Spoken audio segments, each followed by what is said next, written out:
Hello everyone, my self Anurag Singh Rathore. और crash course का season चालू हो गया है बच्चा पार्टी। और आप लोगों का जो क्रैश कोर्स है 10th बिहार बोर्ड का, वो स्टार्ट कर रहे हैं 5 अक्टूबर से। तो जितना भी बच्चा है वो रजिस्ट्रेशन करवा लेगा, बिल्कुल फ्री में है। जो भी आप क्रैश कोर्स लेने वाले हैं वो क्रैश कोर्स आपका बिल्कुल फ्री ऑफ कॉस्ट होने वाला है। सिर्फ रजिस्ट्रेशन चार्ज जो है वो आपका 500 रुपया लगने वाला है। ठीक है, अभी आपका है कितना मंथ टाइम बचा हुआ है? अक्टूबर पढ़िएगा, नवंबर पढ़िएगा, दिसंबर तक चलेगा। अक्टूबर, नवंबर, दिसंबर, दिसंबर के लास्ट होते होते तक आप लोग का क्या हो जाएगा? टेस्ट सीरीज आएगा। क्या आएगा? Test series. समझ में आ रहा है? टेस्ट सीरीज आपका होगा। टेस्ट सीरीज को लेकर के फिर वो एग्जाम का तैयारी कर लेना है। उसको आप लोग नवंबर लास्ट, दिसंबर लास्ट होते होते आप लोग टेस्ट सीरीज ले लीजिएगा। जनवरी, फरवरी 2 मंथ आपको रहेगा। फरवरी में वैसे एग्जाम होता है। टेस्ट सीरीज आप लोग ले लीजिएगा। बड़ा ही क्विक रिवीजन के साथ रिवीजन समझिए और बहुत अच्छे से डीप में इसको समझेंगे। डीप में समझते चलेंगे। बात समझ में आ रहा है? इसको डीप में समझेंगे। तुम लोग भी यहाँ भी है, बच्चा लोग भी यहाँ पे भी है। जो बच्चा देखेगा वो यहाँ पे भी है। ध्यान से समझिए। तो आप लोग का स्टार्ट है भाई हिस्ट्री का। बहुत हिस्ट्री में बोरिंग फील होता है भाई, हिस्ट्री समझ में नहीं आता है। समझ में आ रहा है? हिस्ट्री एकदम से ऐसा लगता है कि भाई देखो, ऐसा है ना कि 80 नंबर में से सबसे ज्यादा ज्योग्राफी, सेकंड नंबर पे हिस्ट्री आपसे पूछता है। और यूरोप से तो क्वेश्चन आना ही आना है। 10 से 12-15 मार्क्स का खाली यूरोप में राष्ट्रवाद से क्वेश्चन आएगा। तो एक और वीडियो, पिछल का वीडियो आपको बता दिया है। पिछला वाला वीडियो में आप लोग जाकर देख लीजिएगा कि क्या क्या आपको बताया गया है। अब स्टार्ट कर रहे हैं एक्चुअल जहां से कहानी शुरू हुआ था। यूरोप में राष्ट्रवाद का भावना कहां से शुरू हुआ था, ये कहानी हम स्टार्ट करने वाले हैं। एकदम ध्यान से समझना और ध्यान से सुनते चलना। देखो क्या है ना, सबसे पहले हम यूरोप का मतलब समझाएं तो सबसे पहले आपको यूरोप का नक्शा चाहिए। क्या चाहिए बच्चा? यूरोप का नक्शा। तो यूरोप के नक्शा में आप क्या देखोगे?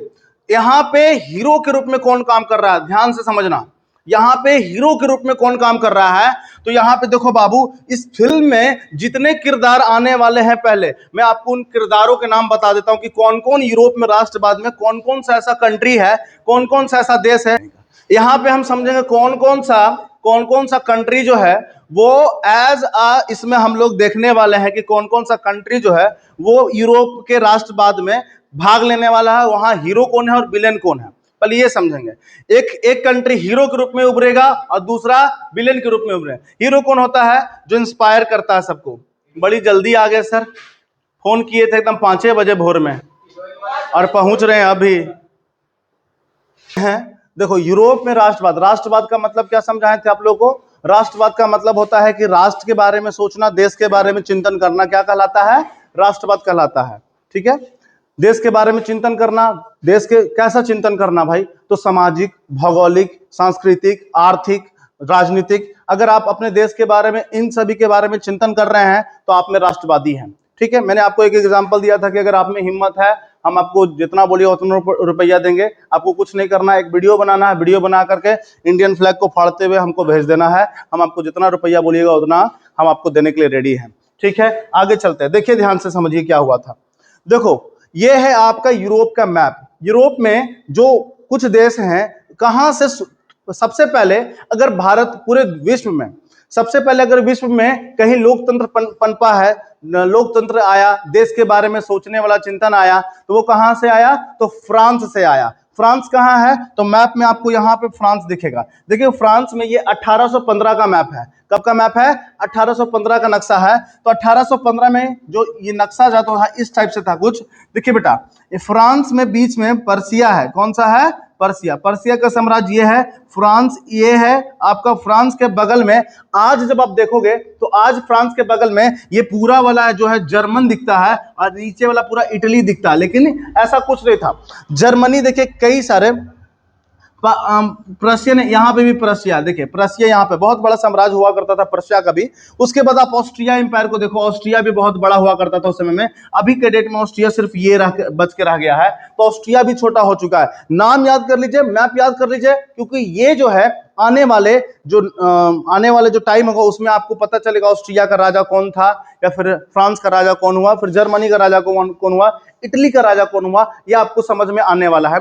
तो यहाँ पे हम आपको मैप दिखा दे रहे हैं और मैप में आपको ये पता करना है, ये देखो ये बेटा फ्रांस है, ये आपका जर्मनी कॉन्फेडरेशन से मतलब जर्मनी एक जर्मन राज्य संघ जो है ये पूरा इतना बड़ा है। इटली है और 1815 इसलिए बोल रहे हैं क्योंकि इस समय में जर्मनी को 39 राज्यों में क्या कर दिया गया था, ये पूरा आपका रसिया हो गया, ठीक है। ये पूरा एक यूरोप है 1815 का, यानी 19वीं शताब्दी का ये पूरा मैप है। 19वीं शताब्दी में कुछ यूरोप जो है इस टाइप का दिखता था, ठीक है, आया समझ में। अब यहाँ पे स्पेन है और पुर्तगाल है। स्पेन को डच के नाम से जाना जाता था, लेकिन आज इसको हम स्पेन जानते हैं। आया बात समझ में, ये आपका स्पेन है।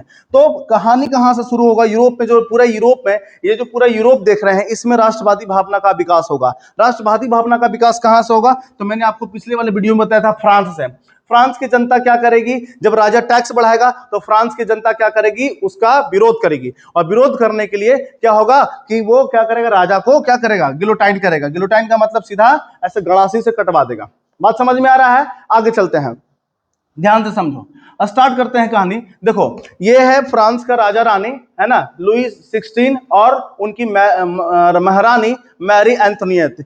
इन्हीं के वजह से यही आदमी जो है ये लुई 16 है, लुई 16वां, ठीक है, लुई 16वां, और ये जो है मैरी एंटोनियट है।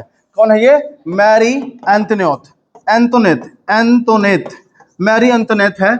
और ये अपनी वाइफ से बहुत ज्यादा प्यार करता था, अपनी बीवी से बहुत प्यार करता था, जिसके कारण ये ढेरों का कर्जा लिया था सिर्फ इसको अपना ऐशो आराम देने के लिए। जिसके वजह से क्या किया कि फ्रांस में टैक्स इसको बढ़ाना पड़ गया, और टैक्स जब बढ़ता है तो देश में क्या बढ़ जाता है, महंगाई बढ़ जाता है। आम आदमी को खाने का खाना और पीने को पानी नहीं मिल रहा था, जिसके वजह से जनता जो है वो विद्रोह कर देती है। पिछले वाले वीडियो में हम आपको बता दिए हैं, जनता क्या कर देती है, विद्रोह कर देती है, और इसको पकड़ करके इसका गिलोटाइन कर देती है, इसका गला काट देती है, सीधा गला काट देती है। ये आपको हम पिछले वाले वीडियो में बता चुके हैं। अब बात समझ में ये यहाँ पे ये नहीं आता है कि देखो इन लोग जनता का विद्रोह कहां से शुरू होता है, तो जब 1789 में 14 जुलाई 1789 को ये बास्तिल का जेल है, बास्तिल का जेल के जलाने के साथ ही क्या होता है, या इसको तो डिस्ट्रॉय करने के साथ, इसको तोड़ने के साथ ही क्या होता है भैया, कि ये जो चीज है वो स्टार्ट हो जाता है। किसका क्या स्टार्ट हो जाता है, तो ये युद्ध स्टार्ट हो जाता है, इन दोनों को पकड़ करके गिलोटाइन जनता कर देता है। बात समझ में आ रहा है, ये सब ये क्योंकि रानी भी इसके काम में सपोर्ट कर रही थी, इसलिए रानी को भी क्या कर देता है, गिलोटाइन कर देता है। हम ये सब बता चुके हैं, पिछले वाले जब एक रिकॉर्ड किए थे वीडियो उसमें हम ये सब बात बता चुके हैं, ठीक है। अब यहां से क्या होगा, अब यहां से समझने वाला बात है कि जब जिस देश में राजा नहीं रहता है तो देश को कौन संभालता है, तो देश के जो जनता खुद फैसला लिया था, राजा को खुद मारा था। जनता क्या किया था, राजा को खुद गिलोटाइन किया था। इतना शानदार महल था, शानदार महल में खुद जनता क्या कर लिया था, कब्जा कर लिया था। देखो कितना आलीशान महल में ये लोग रहता था, ठीक है। जनता खुद विद्रोह किया, और जनता क्या किया, देखो क्या था चर्चा, क्या जब टैक्स बढ़ा था ना, तो चर्चा कहाँ तक, चाय के नुक्कड़ पे, सब अखबारों में यहाँ पे जोर जोर से लोग चिल्लाते थे कि टैक्स बढ़ने वाला है, टैक्स बढ़ने वाला है। तो जनता और भी ज्यादा भड़क जाती थी, और भड़कने के बाद क्या करती थी कि भैया वो राजा के खिलाफ कुछ ना कुछ षड्यंत्र रखती थी। षड्यंत्र रचने के बाद वो फिर एक बहुत बड़ा प्लानिंग था, ऐसा कुछ ऐसा आराम अचानक से नहीं हो गया था, है ना, एक बहुत बड़े प्लान के तहत इसको सेटअप किया गया था कि राजा को कैसे मारना है। ये सब फ्रांस में कहानी था। फ्रांस की कहानी यहाँ पे हम लोग नहीं ज्यादा डिस्कशन करेंगे, हम ये डिस्कशन करने वाले होंगे कि कैसे यूरोप में राष्ट्रवाद पनपा, लेकिन हाँ उसका स्टार्टिंग कहाँ से हुआ था, फ्रांस से जरूर हुआ था। देखो सारा का सारा देश के लिए हो रहा है, सारा का सारा खुद जनता कर रहा है, और जनता का निर्णय ही आज के डेट में क्या होता है, सर्वोपरि होता है। तो इसी को तो लोकतंत्र कहते हैं ना। तो राष्ट्रवाद का मतलब होता है देश के बारे में सोचना। अब एक बात बताओ, जब राजा को यहां से मार दिया तो देश कैसे चलेगा, देश चलाने के लिए कुछ ना कुछ तो नियम कानून चाहिए। देश चलाने के लिए नियम कानून का होना आवश्यकता है, और नियम कानून जहां होगा, है ना प्यारे बच्चों, जहां नियम कानून होगा उसको क्या कहते हैं, संविधान कहते हैं। देखो ये संविधान है, तो वहां पे पहली बार संविधान बनाया जाएगा जनता के द्वारा, और जनता खुद मिलकर क्या करेगी, बैठ करके खुद सोचेगी, संविधान बनाएगी, और कैसे देश को चलाना है वो सोचेगी। तो संविधान सरकार होता है ना, संविधान बनेगा, उसके बाद वहां पे सरकार बनेगा, और सरकार के 3 अंग होते हैं, आपको पता है, कार्यपालिका, न्यायपालिका और विधायिका। सबसे पहले हम बात करते हैं विधायिका की। सरकार कितने अंगों से चलती है सर जी, विधायिका से। यहां ध्यान से समझना, संविधान कितने अंगों से चलती है? विधायिका, कार्यपालिका और एक और होता, कौन सा होता है? न्यायपालिका। ध्यान से समझना, तो ये तीनों अंग बनाया गया था, ध्यान से समझना बेटा, ये तीनों अंग बनाया गया था, विधायिका भी बनाया गया, कार्यपालिका भी बनाया गया और न्यायपालिका भी बनाया गया। हम समझेंगे कि विधायिका भी बनाया गया, कार्यपालिका भी बनाया गया और न्यायपालिका भी बनाया गया। तो यहाँ पे एक गलती क्या कर दिया, वहां पे 2 को विधायिका बना दिया, है ना, के को विधायिका बना दिया, कॉन्स्टिट्यूशन में 2 विधायिका बना दिया। तो विधायिका का मतलब एक वही वाला बात हो गया कि जैसे एक आदमी के दूध को मेहरारू जो होता है, वैसा ही कुछ बात हो गया। अब ये बोलेगी कि हमको, मतलब एक आदमी का अगर जो 2 ब्याह कर दिया जाए तो क्या होगा, इसका बात सुने कि उसका बात सुने? समझ में आ रहा कि नहीं आ रहा? तो कार्यपालिका के लिए क्या मुश्किल हो गया कि एक विधायिका बोलता कि हम ई कानून बनाएंगे और दूसरा विधायिका बोलता हम ई कानून बनाएंगे। कार्यपालिका बोलता कि पहले बताओ किसके तहत हमको काम करना है। कार्यपालिका का क्या काम होता है? काम करना होता है। कार्यपालिका क्या करता है? वर्किंग करता है। तो एक बोलेगा ऐसे चलो, एक बोलेगा ना वैसे चलो। यहां से सिस्टम बहुत ज्यादा खराब था, करप्टेड था, कोलैप्स कर गया। इसका फायदा उठाता अब यहां से कहानी शुरू हो रहा है। समझना। अब यहां से थोड़ा सा रिकैप था, रिकैप कर दिए हैं। यहां से अब कहानी स्टार्ट, बिल्डअप जो होगा, यहां से 10th वाला कहानी शुरू हो रहा है। ये सब 9th का कहानी था, 9th में हम लोग पढ़ चुके थे।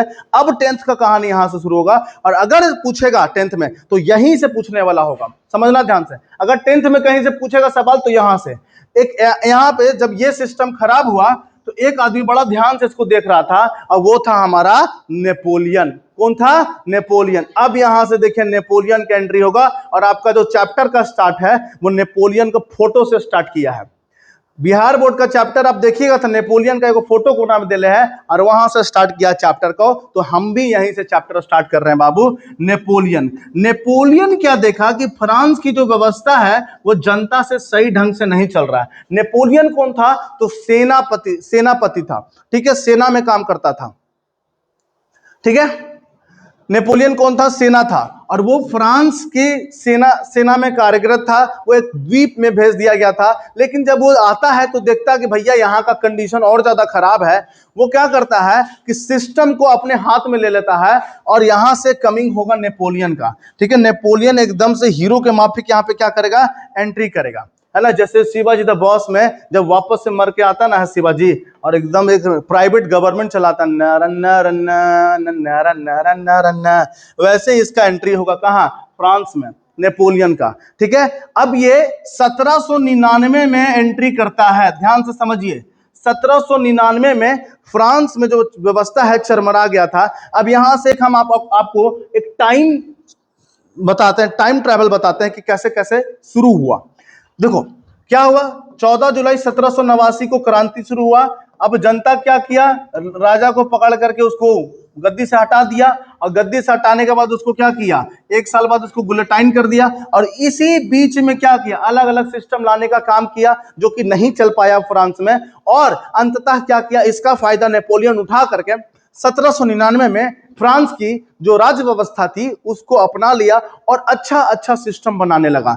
जनता को थोड़ा पसंद आने लगा। लगता है कि नेपोलियन का काम करने का जो सिस्टम था वो जनता को बहुत ज्यादा अच्छा लगने लगा। और अंततः क्या किया? नेपोलियन 1804 में एक कोड लागू करके अपने आप को राजा बना दिया। तो नेपोलियन खुद को राजा बनाया था। ये किसी राजा परिवार से नहीं आता था, ये एक गरीब परिवार से आता था। इसको पता होता था गरीब का जरूरत क्या है, गरीब कैसे पे करता है, कैसे वो टैक्स भरता है, ये सब जानता था। तो ये बेसिकली क्या किया? ये जनता के लिए बहुत ही अच्छा काम कर रहा था। तो जनता इसको खुद राजा बना दिया, खुद इसको राजा के रूप में स्वीकार कर लिया कि हाँ अगर राजा हो, हमारा राजा कैसा हो? नेपोलियन बोनापार्ट जैसा हो। समझ में आया? तो अगर ये क्या किया, नेपोलियन बोनापार्ट एक बढ़िया काम किया फ्रांस की जनता के लिए। फ्रांस की जनता एकदम खुश हो गई नेपोलियन से। कब आया था गद्दी पे? 1799 में। याद रखिएगा, यहां से कहानी शुरू हो चुका है। 1799 में क्या किया? ये गद्दी पे आया। 1804 में खुद को क्या कर दिया? राजा घोषित कर दिया। तो क्वेश्चन बन के आ सकता है कि नेपोलियन अपने आप को राजा कब घोषित किया था? 1804 में। समझ में आया? समझ में आया बेटा? चलो 1804 में क्या किया नेपोलियन? क्या कर दिया? अपने आप को राजा घोषित कर दिया। और इसी को वो नेपोलियनिक कोड कहा। क्या कहा? नेपोलियनिक कोड या नेपोलियन कोड कब लागू किया गया? बताइए जल्दी। 1804 में। ठीक है, एकदम हीरो के माफिक एंट्री मारा था, शिवाजी द बॉस के माफिक एंट्री मारा, और ये पूरा फ्रांस का जो व्यवस्था था उसके हाथों में क्या कर लिया, ले लिया, फ्रांस की राज्य व्यवस्था अपने हाथों में ले ली। अब आगे चलते हैं, देखिए नेपोलियन बोनापार्ट की जीवनी के बारे में अगर हम थोड़ा सा देखें तो बताएं, एक साधारण इतालवी मूल परिवार से आता था, है ना, मतलब इसका परिवार बहुत ज्यादा पैसे वाला नहीं था, कोई राजा महाराजा का फैमिली से नहीं आता था। इसका जन्म 15 अगस्त 1769 को हुआ था, है ना, 1769 को इसका जन्म हुआ था, और वहां क्रोसिका के द्वीप में हुआ था, फ्रांसी में है। इसकी शिक्षा फ्रांस के सैनिक विद्यालय में हुई, और बाद में ये तोपखाने में प्रशिक्षण लिया, और इसका कैरियर फ्रांसीसी क्रांति के दौरान एक प्रतिभाशाली सैनिक के रूप में और सेनापति के रूप में प्रसिद्ध हुआ, और सैन्य उपलब्धि में से इटली और मिस्र अभियानों में विजय प्राप्त हुआ, और 1799 में तख्ता पलट करके वो फ्रांस की सत्ता पर अपने हाथों में क्या कर लिया, ले लिया। मैंने अभी यही बताया कि 1799 में वो तख्ता पलट कर दिया। तख्ता पलट क्या का मतलब क्या होता है कि अपने सैनिकों द्वारा वो कब्जा कर लिया, फ्रांस की व्यवस्था को कब्जा कर लिया। तो यहां तक आपको नेपोलियन के बारे में अच्छे से समझ में आया। नेपोलियन की जीवनी के बारे में जब बोलेगा तो अगर इतना पॉइंट आप लिख दोगे तो बहुत अच्छा नंबर आपको दे दिया जाएगा, कोई दिक्कत नहीं है। चलिए आगे चलते हैं, थोड़ा सा नेपोलियन का इंट्रो हो गया, अब इसमें थोड़ा सा समझते हैं कि इसकी राजनीतिक भूमिका क्या रही। राजनीतिक भूमिका मतलब क्या, कैसे ये जब ये फ्रांस की गद्दी पे बैठा तो कैसे ये अपना व्यवस्था या सिस्टम चलाया, ये है राजनीतिक भूमिका का अर्थ, कोई दिक्कत नहीं है। देखिए राजनीतिक भूमिका का मतलब 1804 में इसने खुद को क्या कर दिया, फ्रांस का राजा घोषित कर दिया, जैसा कि मैंने अभी आपको बताया था। और इसने 1804 के कोड को ही क्या कहा जाता है, नेपोलियन संहिता। बहुत बार एग्जाम में आया है, हर साल एग्जाम में आता है कि नेपोलियन संहिता कब लागू किया गया था। तो प्यारे बच्चों, नेपोलियन संहिता कब लागू किया गया था बेटा, 1804 में। याद कर लीजिए, 1 नंबर का हर बार ये क्वेश्चन आता है। अब जब ये खुद को राजा घोषित किया तो राजा वाला थोड़ा काम भी करेगा। जब मोदी सरकार शुरू आया था तो बहुत अच्छा काम कर रहा था, जनता को अच्छा पसंद आया, आज भी अच्छा काम कर रहा है ना। अब आगे करेगा कि नहीं करेगा, अब थोड़ा सा डिक्टेटरशिप हो जाएगा तो फिर उसका कोई कहानी है नहीं। तो जब ये लागू किया नेपोलियन संहिता तो इसने पूरे अपने यूरोप की कानूनी व्यवस्था पर प्रभाव डाला और वहां की सामाजिक व्यवस्था को भी बदल दिया। अगर विस्तारवाद का मतलब क्या है, नेपोलियन चाहता था कि हम फ्रांस के अलावा आसपास के राज्यों को भी अपने में मिला लें। यह विस्तारवाद कहानी होता है। विस्तार का मतलब अपने साम्राज्य के बारे में सोचना, अपने साम्राज्य को बढ़ाना, है ना। तो जब भी कोई राजा अपने साम्राज्य को बढ़ाने के बारे में सोचेगा तो वो युद्ध करेगा। क्या करेगा, युद्ध करेगा। बात समझ में आ रहा कि नहीं आ रहा, ध्यान से समझो। पढ़ने वाला बच्चा ही यूट्यूब से पढ़ेगा, नहीं तो फिर नहीं पढ़ेगा। यूरोप के बड़े हिस्से पर एक नियंत्रण स्थापित करना इसका एक मात्र उद्देश्य था, और वो शक्ति संतुलन को बदल दिया। अब बात करते हैं 1812 में, 1814 में और 1815 में। कभी किसी का टाइम खराब चलता ना है तो बहुत गंदा तरीके से खराब चलता है। ऊपर वाला जब भी देता छप्पड़ फाड़ के, लेकिन ऊपर वाला जब भी लेता छप्पड़ फाड़ के। समझ आ रहा कि नहीं आ रहा है? हाँ, आएंगे आप समझ में। तो जब किसी का टाइम खराब चलता है तो नेपोलियन का भी टाइम खराब चला। 1812 में वो रूस से हार गया, उसके बाद फिर एल्बा द्वीप पर उसको निर्वासित कर दिया गया 1814 में। 1815 में वाटरलू के युद्ध में वो हार गया। आगे हम वाटरलू के बारे में अच्छे से समझाने वाले हैं कि वाटरलू में क्या हुआ था। ये नेपोलियन के बारे में था। अब क्या है कि नेपोलियनिक कोड क्या था, 5 नंबर का आता है। एकदम से समझिए कि नेपोलियनिक कोड ऐसा क्या, वो कौन सा संहिता लागू किया जिसके वजह से नेपोलियन बहुत फेमस हो गया और नेपोलियन जो है जनता के लिए बहुत प्रिय हो गया, बहुत ही सुंदर राजा बन गया। कैसे? अब यहाँ पे नेपोलियनिक कोड आपको 5 नंबर में आता है। एकदम ध्यान से समझिए कि कैसे ये मसीहा बनेगा, जनता का मसीहा कैसे बनेगा। आप लोगों को समझ में आ रहा कि नहीं आ रहा है? तेजी में चल रहे हैं, कोई दिक्कत? समझ में आ रहा है पक्का? आप लोगों को समझ में आ रहा है रोहित? ठीक है, क्योंकि जल्दी जल्दी खत्म करना है ना तो और शॉर्ट्स में चलना है। तो क्या था नेपोलियनिक संहिता, याद रख लीजिएगा। नेपोलियन कोड क्या है, एग्जाम में आएगा कि नेपोलियन कोड क्या है। 1804 के कोड से आप क्या समझते हैं, नेपोलियन संहिता से आप क्या समझते हैं। 5 नंबर का क्वेश्चन बहुत ज्यादा आता है। देखो ये राजा घराने से तो था नहीं। सबसे पहला क्वेश्चन क्या है कि ना तो कोई राजा घराने से, ये जनता की परेशानियों को भली भांति समझता था। और जनता की, प्यारे बच्चों, ये जनता की परेशानियों को बहुत भली भांति से समझता था। तो ये जन्म अधिकार जो विशेषाधिकार मिलता राजा का बेटा राजा बनेगा और अमीर का बेटा अमीर होगा, और उसको कुछ ऐसे बहुत सारे छूट दिए जाते थे। बोला हट, ऐसा थोड़ी होगा। जिसमें कैपेसिटी होगा, जो एबल होगा, जो उसके लिए सक्षम होगा, वही क्या बनेगा, हकदार होगा। राजा का बेटा राजा नहीं बनेगा, राजा का बेटा वही बनेगा जो हकदार होगा, राजा बनने योग्य होगा। जैसे हम एक साधारण परिवार से आते थे और आज फ्रांस का राजा हैं, उसी तरीके से अगर जो बच्चा अपने लिए कुछ करेगा वही हमारे लिए सबसे महत्वपूर्ण है। यानी यहाँ पे जो विशेषाधिकार था सबसे पहले उसको खत्म कर दिया। कौन खत्म किया भैया? नेपोलियन। ठीक है। अब कानून के समक्ष सभी को लिए बराबर कर दिया। बोला कानून के नजर में चाहे बड़ा हो, चाहे छोटा, चाहे पादरी हो, चाहे कोई भी आम जनता हो, सब कानून के नजर में क्या होगा? बराबर होगा। तो पहला काम क्या किया था कि सबको, पहला काम क्या किया? विशेष अधिकार क्या कर दिया था? खत्म कर दिया था। और दूसरा काम, बहुत अच्छा काम कर दिया, जो अभी इक्वलिटी बिफोर लॉ, मतलब क्या कर दिया? कानून के समक्ष सब क्या हो गए? बराबर। डोम, चमार, मुसहर सब एक जैसा होगा। बात समझ में आ रही है? पंडित सब एक जैसा हो गए, सबको एक ही तराजू में। अगर गलती कर रहा है तो जिसके लिए, अगर राजा का बेटा कोई गलती करेगा तो उसके लिए भी वही प्रावधान है, अमीर का बेटा के लिए जो गलती करेगा उसके लिए भी वही प्रावधान है, गरीब के बेटा के लिए भी वही प्रावधान है। ऐसा नेपोलियन कर दिया। बहुत अच्छा काम किया, दोनों बहुत बढ़िया बढ़िया काम किया। फिर संपत्ति के अधिकार को सुरक्षित कर दिया। कि मतलब क्या है कि अगर कोई व्यक्ति अपने नाम से कोई संपत्ति लेना चाहता है तो ले सकता है। ऐसा काम कौन किया? नेपोलियन किया। और समानती व्यवस्था को खत्म कर दिया। समानती व्यवस्था बहुत बार आता है, आपके 1 या 2 नंबर में क्वेश्चन आता है। समानती व्यवस्था से क्या समझते हैं? अब गांव परिवार में किसी का बहुत ज्यादा जमीन है, वो बटैया पे देता है खेती बाड़ी करने के लिए, तो अगर उसका 90% जो होता है उस आदमी के पास चला जाता है और 10% मजदूर और लेबर लेता है। ठीक है, तो उसको समानती व्यवस्था कहते हैं। समानती व्यवस्था का मतलब क्या होता है कि बहुत सारा जमीनों का मालिक कोई एक होता है और उत्पादन के साधनों पे जो भी उसको जमीन पे उगेगा उसका भी हकदार खुद होगा। तो इस व्यवस्था को समानती व्यवस्था कहते हैं। समांत का मतलब होता है बहुत जमीनों वाला मालिक, उसको समांत कहते हैं। बोला कितना जमीन तुम लोगों को क्या करना है, उसको भी खत्म कर दिया। ये भी बहुत अच्छा काम किया, समानती व्यवस्था को खत्म कर कर। अब अगला क्या? किसानों को दासता से मुक्त किया। दासता का मतलब क्या हुआ होता है बेटा? किसानों, जब कोई मान लेते हैं कोई किसान है, उसके पास छोटा मोटा जमीन है, तो वो शॉर्ट टर्म्स लोन लेता था। तो अगर वो लोन लेता था, कर्जा लेता था, और कर्जा किससे लेगा? तो साहूकार से लेगा, जमींदार से लेगा, वही सामान से लेगा। और वो टाइम पे बेचारा कर्जा नहीं चुका पाता था। कर्जा नहीं चुकाने के कारण वो क्या करता था कि वो उसका ब्याज बढ़ते जाता था, बढ़ते जाता था, बढ़ते जाता था।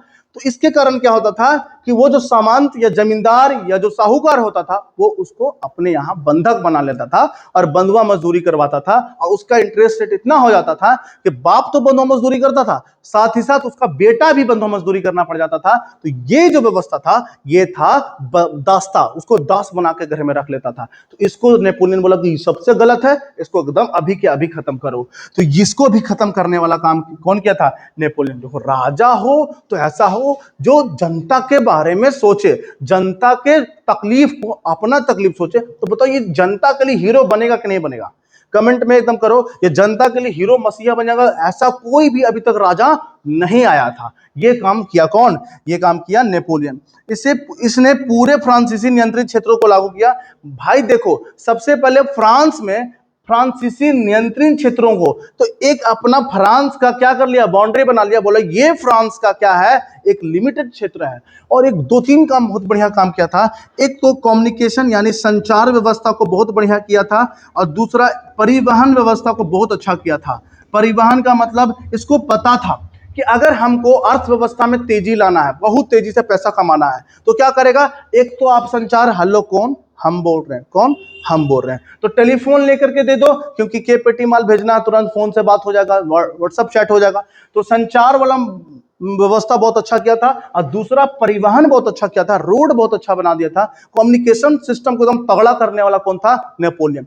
देखो, ये देश के लिए काम कर रहा है तो जनता इसको प्यार करेगी। ये भले ही नाम का राजा है लेकिन ये देश के लिए काम। सबसे पहले तो दास्ता खत्म कर दिया, सबको एक जैसा कर दिया, विशेषाधिकार को खत्म कर दिया, संचार परिवहन को बहुत तगड़ा कर दिया, फिर फ्यूडल सिस्टम को खत्म, जमींदारी व्यवस्था को खत्म कर दिया, सामंत व्यवस्था को खत्म कर दिया। तो इसको कहते हैं असली राजा।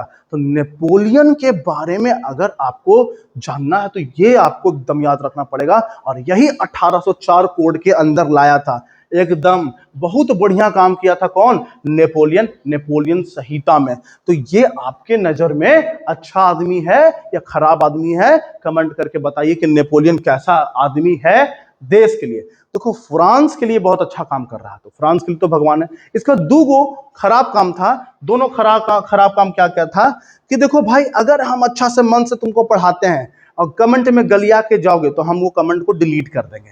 काहे डिलीट कर देंगे बाबू? क्योंकि हमको बहुत ज्यादा मेहनत लगाना पड़ता है, लाइट लगाना पड़ता है, पंखा बंद करके पढ़ाते हैं, है ना, और बहुत मुश्किल से एडिटिंग करते हैं। तब हमको तकलीफ होगा जब आप हमको गाली दोगे या 2-3 गो, तो हम उस कमेंट को डिलीट कर देंगे। नेपोलियन जब इतना अच्छा काम कर रहा है और उसके बारे में अगर कुछ गलत सलत छापोगे तो उसको क्या कर देगा? नेपोलियन बंद करवा देगा। क्या करवा देगा? बंद करवा देगा, उसको खत्म कर देगा। तो वो प्रेस पे प्रतिबंध लगा दिया। क्या काम, गलत काम कर दिया था? प्रेस पे प्रतिबंध लगाया था। दूसरा, जो लोगों के नजर में अच्छा नहीं था लेकिन उस समय करना बहुत जरूरी था, वो क्या करता था कि फ्रांस के एक एक घर से वो एक एक बच्चा को उठा लेता था। उठाता इसलिए था कि उसको सेना में भर्ती करवाना है। कहां भर्ती करवाना है सर जी? सेना में। और अपनी सैन्य पावर बढ़ाना चाहता था सेना। तो जबरदस्ती क्या करता था? जबरदस्ती सैन्य बहाल करवाता था। ये दो गलत काम किया था। अगर आपके नजर में दोनों गलत काम है तो भैया आप लोग बताइए इसको कि ये दोनों अच्छा काम कर रहा था या गलत काम कर रहा था। मेरे नजरिए से दोनों अच्छा काम कर रहा था। अगर हम अच्छा काम कर रहे हैं, मेरे खिलाफ बोले तो 4 तमाचा खींच के मारेंगे। और अगर हमको कुछ बड़ा सोचना है तो हमको फोर्स तैयार करना होगा। अगर हम तुम लोग को रिजल्ट देंगे तो जबरदस्ती, अगर तुम लोग ऑफलाइन वाले क्लास में आ जाते तो तुम लोग को जबरदस्ती एकदम पढ़ाते, मार पीट के पढ़ाते, एकदम पढ़ाते लेकिन पढ़ाते। हमको रिजल्ट चाहिए, तो रिजल्ट के लिए काम करना है तो आपको बच्चा लोग को तकलीफ में रखना होगा। तो ये काम कर रहा था कौन? नेपोलियन। आगे चलते हैं, बहुत ज्यादा इस पे टाइम ले लिए। अब 1804 के नेपोलियन कोड में बता दिए आपको, ये सब बता दिए। अब यहां पे समझिए, मैंने आपको बताया कि ये सब आपको बता दिया गया है कि वहां पे जो बड़े परिवार होते थे जिनको हम कुलीन कहते थे या पादरी थे, उनके विशेषाधिकार नहीं मिले थे। ये सब छीन लिया गया था और कानून के नजर में सब बराबर किया गया था। मैंने आपको ये बताया, आप इसको पढ़ लेना, ये सब आप ही के लिए है। सेफ्ड्रॉम का मतलब होता है कि जबरन काम करवाने की प्रथा, जो आपको हम दास प्रथा बताएं, उसको ये खत्म कर दिया गया। धार्मिक स्वतंत्रता की मान्यता दी गई। नागरिकों को व्यक्तिगत स्वतंत्रता और सुरक्षा की गारंटी दी गई। पूरे देश में एक तरह के सिविल कोड लागू किए गए। जो 1804 का कोड था वो सभी देश में एक जैसा चलेगा। उसके बाद अलग अलग राज्यों और प्रांतों में अलग अलग कानून व्यवस्था थे जिसको खत्म कर दिया गया। प्रशासनिक सुधार में हम क्या देखेंगे कि कर वसूली की समान व्यवस्था की जाएगी कि सबके लिए एक जैसा कर होगा। इससे पहले क्या होता था? सामंत और कुलीन और पादरी से टैक्स नहीं लिया जाता था। बोला ऐसा कुछ नहीं होगा, सबको कर देना होगा, टैक्स देना होगा। शिक्षा और न्याय प्रणाली में सुधार किया। प्रभाव क्या हुआ? अब यहां प्रभाव को समझो।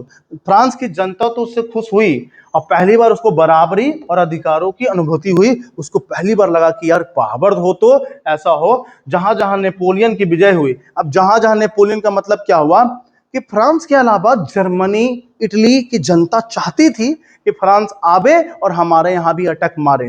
तो यहाँ पे इटली, जर्मनी, नीदरलैंड जैसे देशों में नेपोलियन के अभियान जाएंगे। अभियान का मतलब क्या होता है? वो उसके सैनिक जाएंगे और वहां पे युद्ध करेगा। जर्मनी की राजा से, इटली के राजा से युद्ध करेगा। अब वहां पे भी इस कोड को लागू करेगा। कौन से कोड को लागू करेगा? जल्दी बताओ बाबू। 1804 के कोड को लागू करेगा। Very good. और यूरोप के लोगों में एक स्वतंत्रता और राष्ट्रवाद की भावना का अगर कोई पहली बार कोई भड़काने का काम किया तो कौन था? नेपोलियन। अगर असली ताकत, जनता का असली ताकत कोई जनता के बारे में समझाया, वो कौन था?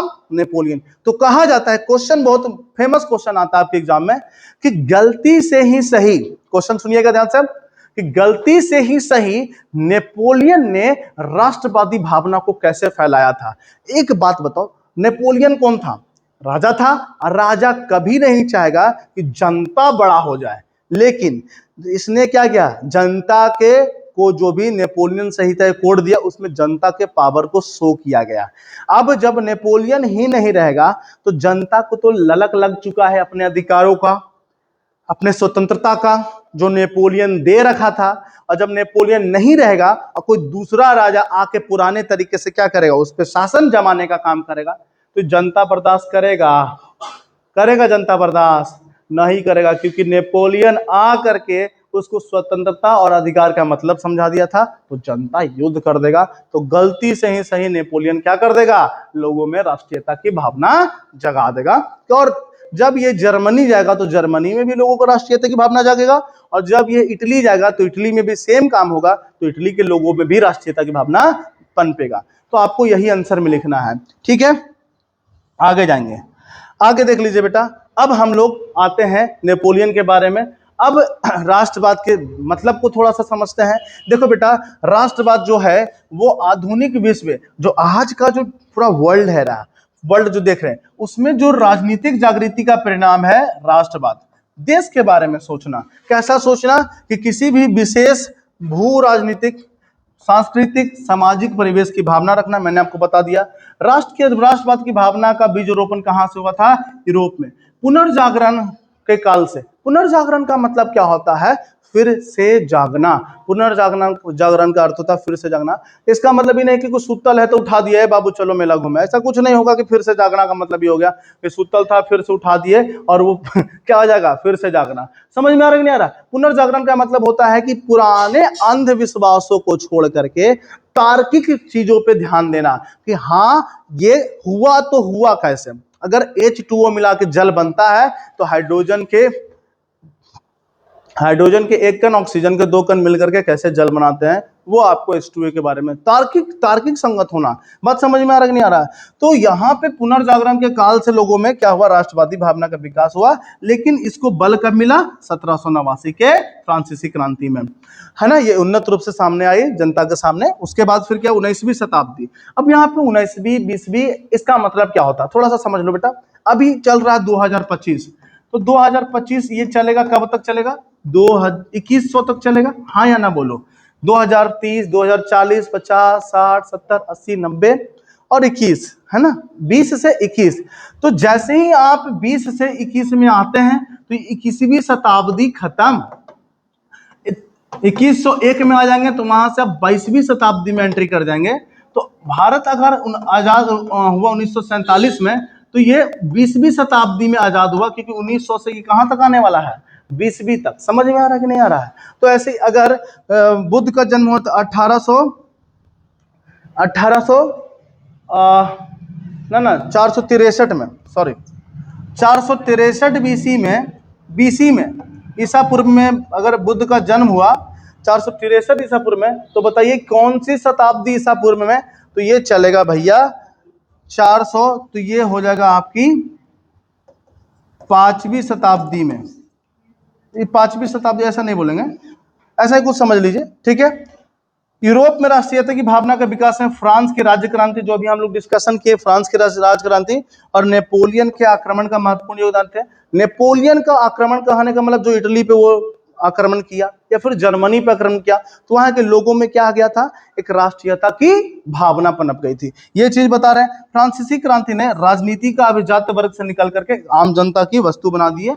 अब बात यह है कि जो फ्रांस की जनता थी, फ्रांस की जो राज्य क्रांति हुई, वो पावर किसके हाथ में चला गया, जनता के हाथ में। और अब देश का डिसीजन कौन लेगा, जनता लेगा। बात समझ में आ रहा है कि नहीं आ रहा है। तो देश का डिसीजन कौन लेगा, जनता लेगा। तो ये सब चीज यहाँ पे हो गया था।